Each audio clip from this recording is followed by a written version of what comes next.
بسم الله الرحمن الرحيم والصلاة والسلام على سيدنا محمد أشرف المخلوقين وعلى آله وصحبه وسلم تسليما أما بعد. Bonjour et bienvenue dans cette nouvelle vidéo qui traitera la question qui est le mécréant. Commençons par donner la définition du mot mécréance. Al-kafr ou al-kufr en arabe veut dire couvrir ou cacher. La nuit s'appelle kafir car elle cache toute autre chose. En arabe, le cultivateur aussi s'appelle kafir car elle sème et couvre les graines sous terre. Ce verset coranique justement affirme l'appellation du cultivateur kuffar kamathali ghaythin a'jaba al-kuffar nabatuhu. Donc, la mécréance est de cacher et de couvrir quelque chose. Prenons quelques règles absolues. Allah Azza wa Jal a mis une règle. Nul ne sera châti sans avoir reçu un messager et un message. Dans ce verset, Allah Azza wa Jal explique que la venue des prophètes, alayhimus salam, a pour but d'établir l'argument et la preuve et nier l'excuse de ne pas avoir reçu des preuves divines. Nous avons vu que la mécréance est une action, une décision après avoir reçu les preuves. Dans le Coran, je ne vais pas citer tous les versets, toujours on trouve kafaru wa kadhabu, kafaru wa saddu, kafaru bi ayatina.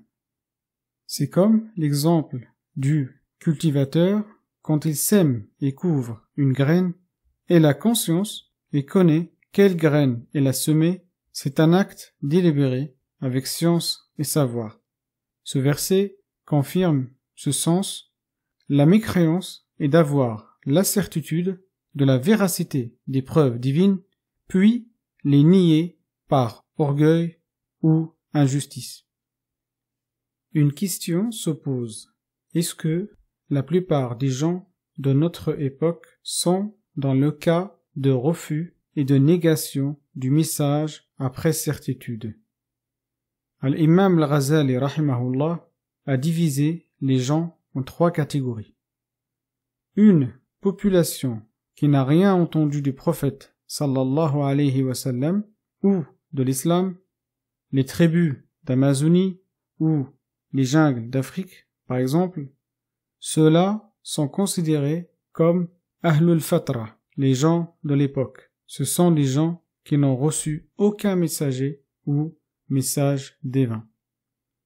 Une deuxième catégorie de personnes qui ont entendu parler du prophète sallallahu alayhi wa sallam et de l'islam, mais elles ont reçu une version et une image déformée et complètement erronée de l'islam. Religion de violence, d'injustice, d'inégalité, de crimes horribles et avec des Allahu Akbar.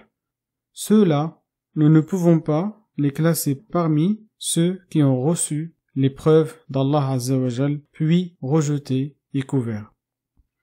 La troisième catégorie a reçu le bon message, a vérifié la véracité du message et est convaincue intérieurement que ce message est la vérité. Mais elle l'a rejeté car ne va pas dans le sens de ses désirs ou son orgueil l'empêche de reconnaître la vérité. Ceux-là sont les vrais mécréants, c'était dans le Coran. Notre rôle à nous est de représenter notre religion avec les meilleurs comportements et vertus possibles. Prendre le prophète sallallahu alayhi wa sallam comme exemple au quotidien, afin de redresser et corriger l'image de l'islam, et donner aux non-musulmans l'envie de chercher et d'apprendre plus sur l'islam. La prochaine vidéo traitera le sujet du genre du livre. Sont-ils tous des mécréants? J'insiste sur la définition du mécréant car c'est un prérequis indispensable pour la vidéo sur le djihad en islam. Cette vidéo est terminée. S'il vous a plu, merci de la liker, de la partager avec vos connaissances. Je vous invite également à vous abonner et à laisser des messages constructifs. À bientôt.